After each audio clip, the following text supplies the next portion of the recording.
The potential is there for some decent thunderstorms, and unfortunately with its significant rainfall that could produce some flooding over the next few days, as rounds of rain will train over some of the same areas. And that is why some of our blend of model data has suggested 2-3 inches or so of rain falling. And I think in individual thunderstorms, unfortunately, the setup in the atmosphere is there for that to be even much more, 3, 4, 5, 6 inches in isolated locations. But overall, a widespread area across the middle of the country, through portions of the Midwest and Ohio Valley, and a little bit into the Northeast. But for the most part, Ohio Valley area, seeing some significant amounts of rainfall possible with these thunderstorms through your Wednesday, Thursday, and early Friday. Here's some of those storms right here. You can see moving off towards the east, multiple rounds associated with that, pushing off across portions of the Northeast. And then here comes some more activity here. And again, this is some heavy rainfall, so this could easily drop in these pockets a few inches if these thunderstorms train over the same area.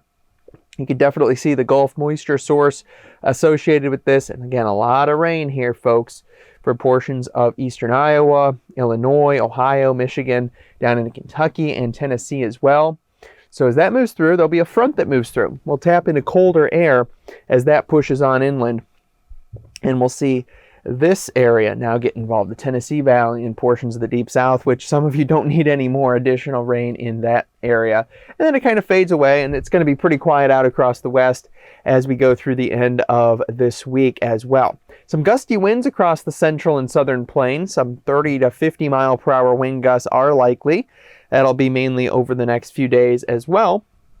And also a little bit of gusty winds, 30, 40 miles per hour possible out across portions of the Midwest and Ohio Valley, dying down a little bit once you get towards the east. We get a little break with this big area of cool air, relatively speaking, and then quickly replaced with more warm air. Some showers across the Great Lakes and another batch of rain that could become potent with heavy rain and even some thunderstorm activity across portions of the Deep South, and then another area into the Great Lakes. Get a little cold air back into the Rockies for some more snow, at least in the higher elevations.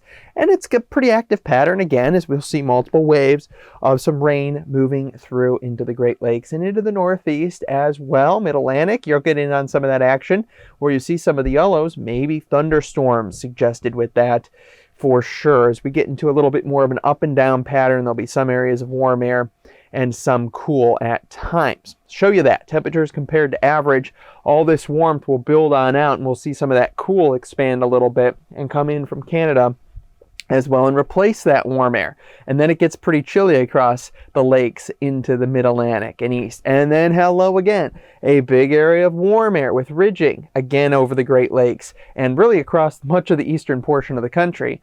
That's going in towards the first week of May, and then a little bit of cooler air will start to build again as we go past the 7th or so of May, with warmth now building out across the west. And I think that means it's going to come eastward again. So that this up and down regime, overall more warmth than cool, but there'll certainly be some cooler breaks for a few days here and there.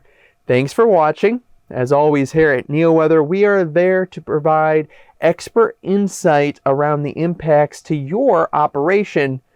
We're a real team of meteorologists hand making our forecasts. It's not a bunch of computer automated data. If you like that, check us out.